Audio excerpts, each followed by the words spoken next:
Hi guys, welcome back to my YouTube channel. It's me, the Frugal. Now, I don't know if you can tell by the smile on my face, but I am so happy to be back making YouTube videos again and to say that phrase. It's been a few months since I made my last YouTube video, but I'm back now. So where I've been doesn't really matter. I've just been living life, getting on with things, but I think I'm ready for us to be reacquainted again.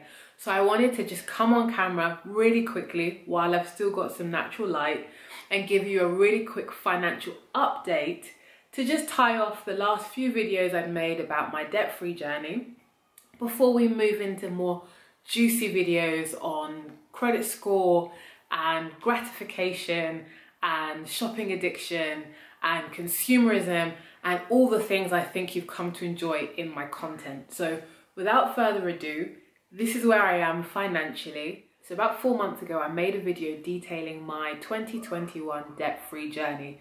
I entered into the year with £12,000 worth of debt, and my plan was to pay it off as early as possible this year.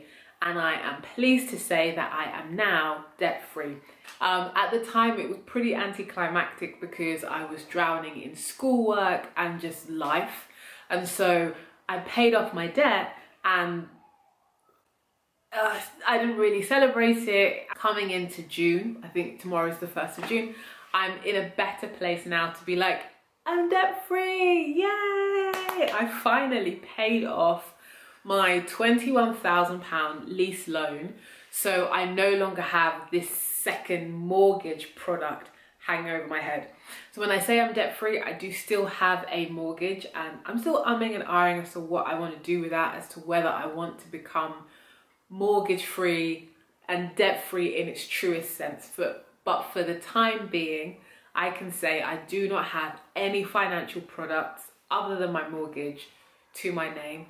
And I'm quite pleased about that. It was 3 years in the making, plus paying for school and investing, and I am proud of myself and the achievement. So anyway, less of the self-congratulation. How did it happen? And if you've watched my first video, did I stick to my plan? So I've got some notes here just to make sure that I actually stick to the numbers and the time scale properly. I don't want to make any mistakes here, in case anybody's been following this story closely in recent months. So in January, I came into the new year with £11,869.85 of debt. That was the outstanding balance of my lease loan. So that equated to a monthly payment of £286.08. That was my direct debit that I was putting away every month. So February, after I paid my January direct debit, I started February with £11,681 of debt.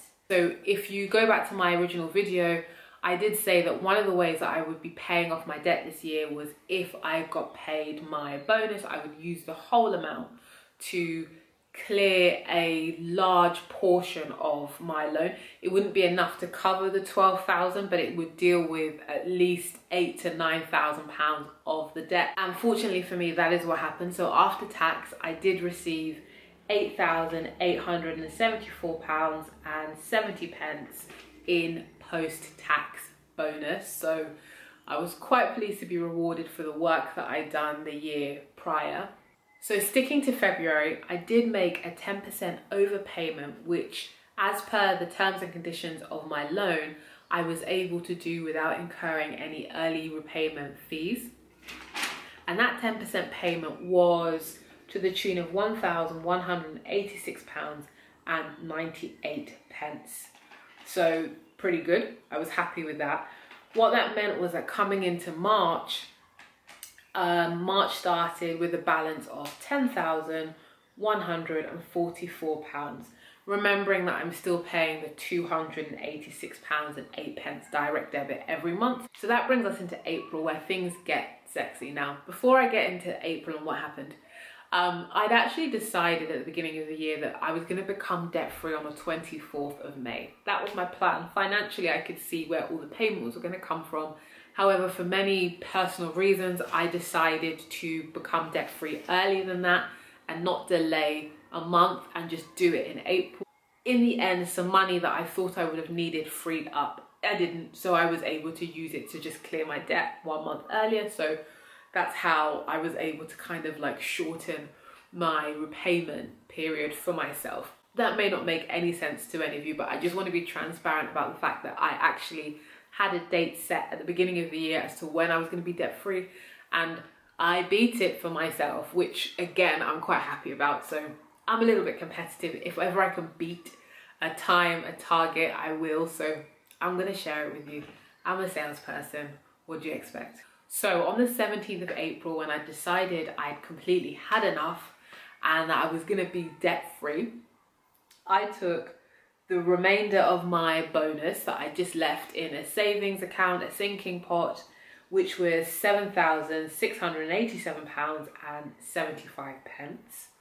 I haven't been very good at side hustling this year. I'm just gonna confess. So by the 17th of April, I only had £294 of side hustle money, which I used to make up part of the payment. And then I also took £1,702.07 of cash that I had on hand to make the final payment of £9,683.82. And just like that, I was debt free. Now, I mentioned a little while ago that I was able to make a 10% overpayment in February without incurring an early repayment fee. Anything beyond 10%, you would have to pay what my bank calls a redemption charge. And so I did take that into consideration and I did calculate it. And in the end, my redemption charge, as I calculated it, cost me £82.95 of interest that the bank felt that they missed by me paying my loan off early. And at £83, I decided that the charge was low enough for me to actually pay to get out of my loan early. To me, it was a complete no-brainer. Just the psychological benefit of being debt-free, eventually when I was able to enjoy it, outweighed losing £83 in interest.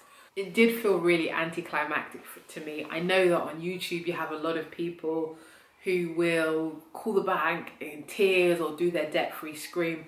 It may be because I didn't have that much debt, or because although being debt-free has been really important to me, there have been other things that have been taking a lot more of my energy and my attention, whether school or my personal relationships, that kind of like in the balance of things, it was really nice, it was pretty good, but it wasn't like the most important pivotal thing in my life.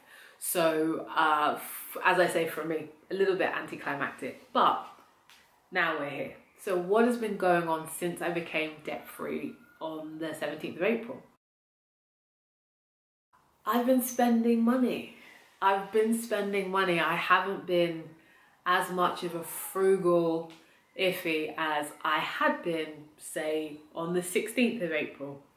So I made the decision that because I had been saving so much for so long, paying off my lease loan, and I've now finished saving for school, so the 18,000 of my MBA is completely dealt with now. I have one more module to pay for, and I've got that money in a sinking fund, just ready and raring to go. So that's all fine. But it meant that I had been neglecting a lot of things in my personal space, and I hadn't been treating myself a lot. So I have decided to take a few months to upgrade some of the furniture in my home. So if you look behind me there, I've recently taken my curtains down because I bought myself some new curtains. They should be coming this week, so I'm pretty excited. I've got myself some new oak furniture that I've wanted to invest in, some really good quality pieces for myself for such a long time, and so that's what I'm doing. And then my next big project is, you can't see, but off camera over there, is I'm getting a new kitchen. So today I went and I had a consultation to start designing a new kitchen. So I have a layout, the cabinets, the appliances. I'm gonna have some fitters come in the next couple of weeks to give me a quote for how much the actual labor is gonna cost. But that's going to be my next big project. It's been in the back of my mind that as soon as I finish paying all of my debts and for school, that I want to upgrade my home as part of actually my future, as well as just enjoying for today. There are some plans that I'm making as to what I'm going to be doing with my life, where I'm going to be living, etc. That fits into it. Aside from that, depending on where you are now, so today the 31st of May, life is opening back up, and it's been a year, 14 months of no life at all. And so there are people that I want to see, some people in particular that I'm spending a lot of time with and want to go out with and enjoy things with, and that means that I'm spending money to kind of be a human being again, and I'm enjoying that. And I'm trying to invest in some new clothing as well, and I want to travel within the realms of what is safe. So at the moment in the UK, there are things that I'm doing at the moment that require me to spend money, which is making me feel a little bit uncomfortable, and it's making me feel like, what the hell is going on? Like, I'm spending so much money at this moment, but it is budgeted for. Actually, I should say I'm doing two things. The money that I was using for my debt, I've bumped up to, so where it was £286, I've bumped that up to £300. I've actually increased my investment saving. So I'm now investing £600 a month plus the £150 that I use to buy the individual share that I buy every month, which is a work scheme that I don't talk about because that's my place of work. So I won't share with you what the company is. And then with the money that I was using to save for school, I'm actually now using that to upgrade my furniture, focus on the kitchen. So I'm hoping that between money that I actually have saved and maybe some crypto that I don't really talk about, but I'm probably getting close to being happy to cash out, I will use that money to fund the kitchen. And then a month or two, I will probably then go back to either saving that money as just to buffer my emergency fund, or I will increase my investments again.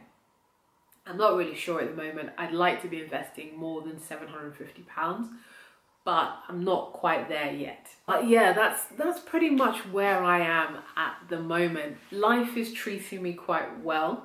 I do definitely need to figure out a balance of being frugal, my normal inclination now to not really spend money frivolously, but also give myself permission to enjoy going out, spending money, and actually investing money in really good quality things that happen to be more expensive. But that goes to my mantra of frugality, quality over quantity, and what is going to increase the quality of your life and kind of fit in with your principles and your values. And for me, that's definitely having less but having nicer things.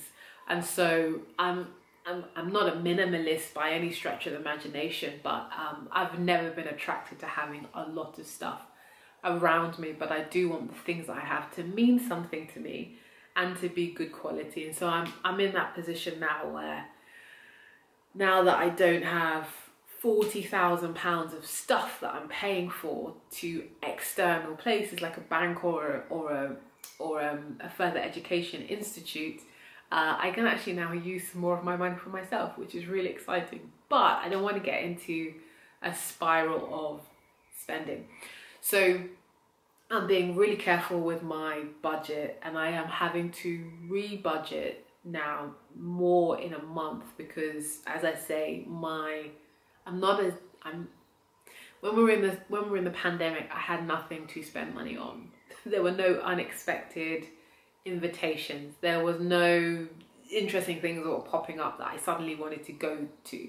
The sun most certainly was not shining, and now it is shining. More and more people are saying, like, let's go to this event, let's travel here, let's go check this thing out. And so I am finding that I am having to rebalance my budget just to make sure that I can fit everything in, not steal money from myself, so not dip into my savings, but also not get into any debt, because I'm relying on my salary, not my credit card, to pay for any surplus spending. So that's where I am. I am debt free now. I am spending with intentionality and focus. There are some things that I'm trying to achieve in my life that require me to spend money on myself. That hasn't been immediately comfortable, and I have fortunately had people around me that have been helping me see that it is okay to spend money on things that are important for myself that may seem like luxuries. And it's something that for a few years now I just have not been doing. And so I really, if any of those people are watching these videos, two of you in particular, I think, you'll both know separately who you are. You both know you're very important to me. They have been helping me with this a great deal. And so I appreciate their messages of just treat yourself and go for the quality that you know that you want, and don't be afraid to actually invest in yourself in ways that aren't necessarily education or anything like that. So I'm pretty happy with where I am at the moment. I just need to be careful that I'm not spending too much money. And I just feel like actually it's something that isn't really talked about on YouTube. People seem to become debt free and then they're financial gurus. They don't revert to overspending. And I'm not overspending. I haven't suddenly become a spender or a shopping addict or anything like that. My spending is still very reserved, and other people would still see the way I spend and be like, you are frugal. Although for me, I feel like I'm spending a lot of money compared to only a few months ago. And so I'm just trying to reconcile myself with that and just make sure I still have the discipline in place that I need for my financial future. But as I say, I do feel that people on YouTube don't really talk about the struggle that once you are financially free and you want to turn your attention to other things, especially if you weren't a shopping addict before, especially if you'd never had the issue of hoarding or being particularly materialistic, but you're now debt free and you do have more money that you can play with, and you have been intentionally delaying gratification because of your end goal. Once that goal is gone, it's not really discussed about what you do. Do you just save more money, or do you actually feel like the things that I've been delaying is now the time for me to enjoy some of the fruits of my labor? That's where I am at the moment. I'm gonna put a kind of a time scale on it. So I'm gonna enjoy the fruits of my labor for a few more months, at least till I have my kitchen. That'll be my next big spend, and then I'm gonna go back to saving furiously and maybe becoming mortgage free. But haven't made that decision yet. Once I do, I will definitely make a video to tell you kind of the pros and cons that I've weighed up. Anyway guys, I think I'm gonna stop there because I have rambled and rambled and rambled, and if any of you are still watching, thank you for sticking by me. Come back. I will have more videos out. I'm hoping to have a video at least every 2 weeks. I can't commit to a week right now, but at least every 2 weeks. And they're gonna be meaty videos. As I say, they're gonna be on delayed gratification. They're gonna be on frugality. They're gonna be on consumerism. They're going to be on your credit score, more financial education. I might even start looking at what is going on in this crazy world of crypto, because I did dip my toe in last year. I just don't talk about it. And I have benefited. As I say, I just don't talk about it. Anyway, guys, please do give this video a thumbs up if you are happy that I'm back and that you're looking forward to some more of my videos. And drop down in the comments and let me know what you want to hear me talk about. If there are any topics that you thought Frugal needs to jump on that, hit me up. I promise I will make those videos for you.